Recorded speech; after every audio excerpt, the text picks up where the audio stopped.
Hello বন্ধুরা, শুভ মকর সংক্রান্তি। শুভ মকর সংক্রান্তির আমার সকল বন্ধুদের জানাই প্রীতি শুভেচ্ছা। কেমন আছে সবাই? নিশ্চয়ই ভালো আছো। Welcome to new blog. তো বন্ধুরা দেখো, রেডি হয়েছি। কোথায় যাব বলো তো? মেলাতে। মকর সংক্রান্তি উপলক্ষে আমাদের মেলাঘরের পার্শ্ববর্তী গ্রামে বত্তলি ধরে ওখানে ঐতিহ্যবাহী একটা মেলা বসে 2 দিন ব্যাপী। সংক্রান্তির আগের দিন শুরু হয়েছে, আজ সংক্রান্তি আজও আছে। তো সেই মেলাতে যাব। মেলাতে বিশেষ কিছু কেনাকাটা থাকে না, তাও আমি একটু ঘোরাঘুরি করব। যদি কিছু পছন্দ হয় নিয়ে আসবো, কারণ মেলাতে অনেক দাম হয়। যদি পছন্দের কিছু পাই অবশ্যই কিনে আনবো। আর বন্ধুরা, সংক্রান্তির দিন আমাদের পিঠে পুলি করে পূর্বপুরুষদের নামে বারান দেওয়া হয়। ঘরের মধ্যে আলপনা দিয়ে লক্ষ্মী মায়ের ব্রতের মতন পুজো করা হয়। সেগুলি কমপ্লিট করলাম। তারপর দুপুরে রান্না বান্না করে খাওয়া দাওয়া সেরে এই দেখো মেলায় যাব, রেডি হয়ে গেলাম। তো আমাদের মেলাঘরের পার্শ্ববর্তী গ্রামে বত্তলিতে ঐতিহ্যবাহী মেলা। তো সেখানে যাবো, আর আমার বন্ধুদের শেয়ার করবো না, তাই কখনো হয়। তাই শুরু করে দিলাম এখন থেকে আমার ব্লগটা। আজ রান্না বান্না নয় বন্ধুরা, চলো মেলায় গিয়ে একটু ঘোরাঘুরি করে চলে আসি। তো বন্ধুরা দেখো, চলে আসলাম আমাদের মেলাঘরের পাশে যে গ্রাম বললাম বটতলি, সেখানে চলে আসলাম। পৌষ সংক্রান্তি উপলক্ষে এই মেলাটা বসে 2 দিন ব্যাপী মেলাটা হয়। সংক্রান্তির আগের দিন বিকাল থেকে মেলাটা জমে, দূর দূরান্তের মানুষ এখানে এসে থাকে। পরের দিন স্নান করে পূর্বপুরুষদের নামে যে তিল জল দান করে অনেক অস্থি বিসর্জন করে। মা বাবা মারা গেলে যে অস্থি বিসর্জন হয় এখানে করে গোমতী নদীর তীরে, গোমতী নদীতে আর কি। তো গোমতী নদীর তীরেই মেলাটা বসে। বিরাট একটা স্কুল মাঠ আছে, তো এই মাঠের মধ্যেই মেলাটা বসে। জাতি উপজাতি হিন্দু মুসলিম সব জাতিরই এখানে সমাগম হয়। তো মেলা মানে মেলন বন্ধন, সব জাতিরই দেখা যাচ্ছে, দেখতেই পাচ্ছ। আর মেলা মানে তো সকল দোকানপাট বসে। আর এখানে দেখো একটা চাচের বলবাটি দেখলাম, এগুলি নতুন দেখলাম, 150 টাকা পিস। তো নিলাম না, দেখলাম, ভাল লাগলো। তো দোকানপাটের তো অভাব নেই। আর মানুষ এতটা পরিমাণে ভিড় বন্ধুরা, সব কিছু শেয়ার করতে পারলাম না, যেটুকুনি পারলাম তোমাদের সাথে শেয়ার করলাম। অবশ্যই দেখো ভিডিওটা, আর কেমন লাগলো জানিও।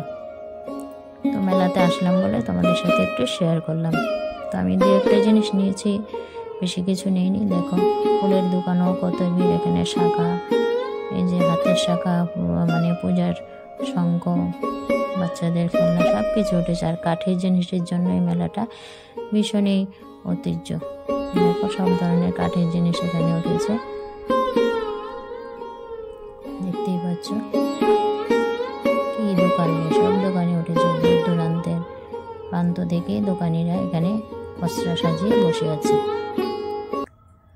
তারপর দেখো আমি বেরিয়ে যাব মেলাতে। বেশিক্ষণ ঘোরাঘুরি করব না, কারণ এতটা ভিড় আমার আর মানে পেরে উঠতে পারছি না। আর মানুষের পায়ের ধুলোতে আমার একদম গলাতে খুশখুশি কাশ, একদম হাঁচি চলে আসছে। মেলার মধ্যে যদি আরও বেশিক্ষণ থাকে তাহলে শরীর ভীষণ খারাপ করে ফেলবে। তার জন্য দেখছি কোথা দিয়ে বেরোতে পারি। এত মানুষজন, বেরোতে পারছি না। এদিক ওদিক ঘুরে রাস্তা খুঁজছি, যেই দিক দিয়ে আসছিলাম এখান দিয়ে যেতে পারছি না, এত লোকজন। তো দেখো যেতে যেতে আবারও কিছু তোমাদের সাথে শেয়ার করে নিচ্ছি। আর এই যে হাঁড়িগুলি কত সুন্দর বন্ধুরা, চীনা মাটির হাঁড়িগুলি, খুবই ভালো লাগলো দেখে। তো বন্ধুরা, আজকের বটতলির ঐতিহ্যবাহী মেলা, পৌষ পার্বণের মেলাটা তোমাদের সাথে শেয়ার করলাম, যেহেতু আসলাম। তো কেমন লাগলো দেখো, এখানে একদম লোহার জিনিস পর্যন্ত খুব সুন্দর করে নিয়ে বসে আছে। এই যে খাট, চেয়ার, টেবিল, সব ধরনের কাঠের জিনিসও উঠেছে। এই যে দেখো কাঁচ পিতল সব কিছু। খুবই ভালো লাগে মেলাতে, সব কিছু জিনিস পাওয়া যায়। তো লোকজন কেনাকাটা করছে। তারপর দেখো বন্ধুরা, আমি বেরিয়ে যাচ্ছি মেলা থেকে, আর ঘোরাঘুরি করবো না, বাড়িতে চলে যাব। তো মেলার মাঠ থেকে বেরিয়ে আসছি আর কি এখন। তারপর বাড়ির জন্য কি নেবো ভাবছি, ছেলে তো বলছে কিছু নিতে হবে না দাও। তো বন্ধুরা দেখো, আমি মেলার মাঠ থেকে বেরিয়ে এসেছি, রাস্তায় চলে আসলাম। আর রাস্তার পাশেই দেখো বোট নিয়ে বসে আছে, নানান রকমের বোট। তো এগুলি নিয়ে নেব, ছোলা বোট নিয়ে নিলাম বাড়ির জন্য, বেশি কিছু নিইনি। আর গাড়ির জন্য আরও কিছুটা দূর হেঁটে যেতে হবে লোকজনের ভিড় দেখে। তো গাড়িগুলি আর একটু সামনের দিকে এগিয়ে থামালো। তো ওখানে যেতে যেতে আমাদের যাই পারলাম একটু শেয়ার করলাম যে রাস্তার আশপাশেও দোকানপাটের অভাব নেই। তো চলো বাড়ি গিয়ে আবার কথা হচ্ছে। দেখো বাড়ি চলে আসলাম মেলায় ঘোরাঘুরি করে। তো আস্তে আস্তে প্রায় সন্ধ্যায় ঘনিয়ে গেল। মেলার মধ্যে তো একদম লোকজনের এত ভিড়, কি বলবো, তোমাদের সাথে শেয়ার করা হয়ে উঠলো না, যেটুকুনি পারলাম শেয়ার করলাম আর কি। এই যে দেখো ছেলের জন্য টিফিন আর ছোলা বুট আনলাম। তো মেলায় গেলাম, খালি হাত আসতেও তো ভালো লাগে না, কিছু টুকিটাকি জিনিসও নিয়েছি, তোমাদের দেখাচ্ছি। তো গাড়ি দিয়ে আসছি, দেখো চুলগুলি এলো আর ভীষণ ঠান্ডা লেগেছে। তো আমি আস্তে আস্তে হাজব্যান্ড সন্ধ্যা দিয়ে নিয়েছে, ভেবেছিলাম এসে সন্ধ্যা দিব, তো গাড়ি দিয়ে আসলাম তো একটু লেট হয়েছে। চলো আগে কাপড়টি চেঞ্জ করে তারপর তোমাদের দেখাচ্ছি কি আনলাম। বেশি কিছু আনিনি, 2-3টা জিনিস দরকারি, তো এগুলি আনলাম আর কি। টিফিনটা ছেলেকে দিয়ে দেবো। তো সন্ধ্যাটা একটু বসলে তারপর টিফিনটা খাবে আর কি। আমি এখন চেঞ্জ করি, হাত মুখটি ধুই। দেখো হাত মুখ দিয়ে ফ্রেশ হয়ে তোমাদের সামনে চলে আসলাম। তো আজকের ব্লগটা শেষও করবো, মেলা থেকে কি আনলাম সেগুলি একটু শেয়ার করে দিই। তো বন্ধুরা আগে বলে রাখি, তোমাদের সাথে মেলাটা ভাবলাম একটু ভালোভাবে শেয়ার করব, কিন্তু পারলাম না, কারণ সংক্রান্তির আগের দিন থেকে মেলাটা বসে, দূর দূরান্তের প্রান্ত থেকে লোকজন আসে। আর সংক্রান্তির দিনও মানে একদম রাত্রি পর্যন্ত মেলাটা থাকে। তো দূর দূরান্তের যে লোকগুলা ছিল এখন বেরিয়ে যাচ্ছে, আর আশপাশের যে লোকাল লোকগুলো এখন মানে মেলায় যাচ্ছে, তার জন্য এত ভিড়। আমি যখন যাই তখনই এত লোকের মানে ভিড় পড়েছে, অনেক কষ্টে মেলার ভিতরে গেলাম, কিন্তু মেলার মাঠটা এত বড়, এক প্রান্ত থেকে ঘুরে আরেক প্রান্ত খুঁজে পাওয়া যায় না, এতটা মানে মাঠ বড়, মানে জায়গাটা এত বিস্তর। তো যেটুকুনি পারলাম একটু শেয়ার করলাম, বেশি কিছু শেয়ার করতে পারলাম না। তো চলো মেলা থেকে টুকটাক আমার দরকারি কিছু জিনিস এনেছি সেগুলি শেয়ার করে দিই। একটা জিনিস আনলাম, তো ছেলের জন্য তো টিফিন আনলাম।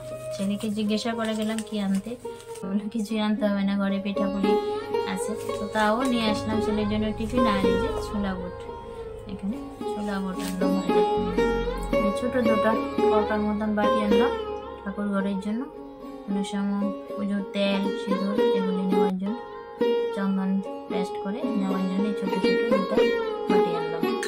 দেখো পাতা ডিজাইন, প্লাস্টিকের এর মতন, ভালো লাগলো দেখে নিয়ে আসলাম। নেওয়া যাবে মেগি বলো সামাই বলো, এগুলি নেওয়া যাবে, তো ওইগুলি দেখে দুটো আনলাম, বেশি আনলাম না। দেখো পিঠা খাওয়ার জন্য এরকম দুটা বাটি আনলাম, ভাপা পিঠা করবো বাটি তার জন্য ছোট সাইজের আনলাম। বন্ধুরা দেখো একটা মঙ্গল ঘট আনলাম, অনেকে দেখে ঘরের দরজাতে দিয়ে রাখে, তার জন্য সামনে বললো নিয়ে আসলাম। আনলাম কতগুলি মাটির স্বাদ নিয়ে আসলাম। আমার পরিচিত এক টিচার, বললাম না বন্ধুরা আমরা 10,330 টিচাররা যে যার কর্ম করতে লেগে পড়েছি। তো এই স্যার মাটির কাজ করে, মানে পাল আর কি, ওনারা মাটির কাজ জানে। তো এই সাজগুলা নিয়ে বসেছে, পুতুল অনেক কিছু নিয়ে বসেছে। তো সামনে বললো, আর সাজগুলা বেশ সুন্দর দেখে।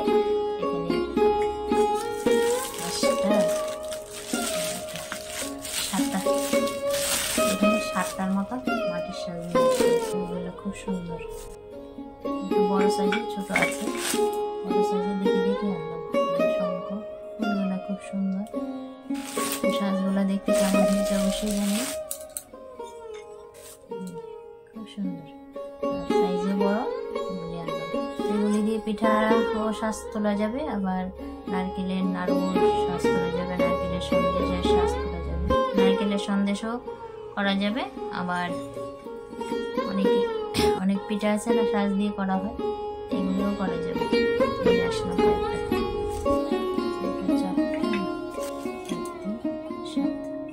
বন্ধুরা, এই ছিল মেলার টুকিটাকি। আর এই দুটা প্লেট কেমন হয়েছে অবশ্যই জানিও, আমার কাছে দেখে ভালো লাগলো, প্রথম গিয়ে এই প্লেটগুলো দেখি, তো দুটাই আনলাম। আর পিঠা বানানোর আরো মেকার দেখেছিলাম, দামে বনিনি বলে আনিনি, অনেক দাম, মেলাতে অনেক দাম পড়ে, এগুলি মার্কেটে কম আছে রেট, তো মেলাতে দাম পড়ে আনলাম। তো অন্য সময় মার্কেট থেকে নিয়ে আসবো। তো বন্ধুরা এই ছিল আমার টুকিটাকি মেলা থেকে আনা জিনিসপত্র।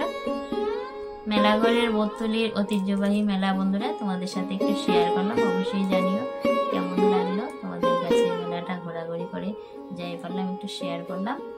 আর মেলা থেকে যা যা আনলাম একটু তোমাদের সাথে শেয়ার করলাম। যেহেতু রান্নাবান্না শেয়ার করি, ডেলি ব্লগ শেয়ার করি, তো আজ ডেলি ব্লগটা যেহেতু করতে পারলাম না, কারণ সকালবেলা আমার সংক্রান্তির পূজা অর্চনা ছিল, এগুলি করি আর ডেলি ব্লগ করতে পারলাম না। তাই ভাবলাম একটু মেলায় যাই আর বন্ধুদের সাথে শেয়ার করি।